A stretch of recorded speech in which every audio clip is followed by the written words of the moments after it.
In this video, I'm going to show you how to customize the widget's mobile view in Elfsight. Let's get started.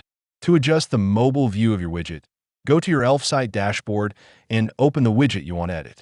Once inside the widget editor, look for the Layout tab. This section controls how your widget appears on different devices, including mobile. Inside the layout settings, you may notice that the options can vary depending on the widget type. However, you should look specifically for settings related to mobile customization.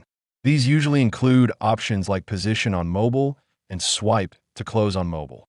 The position on mobile setting allows you to control where the widget appears on smaller screens, so it doesn't block important content. The swipe to close option lets users easily dismiss the widget on mobile devices by swiping, which improves user experience. If you want more control, just look for any setting that includes the word mobile. Elfsight usually groups mobile-specific options clearly within the layout or design settings.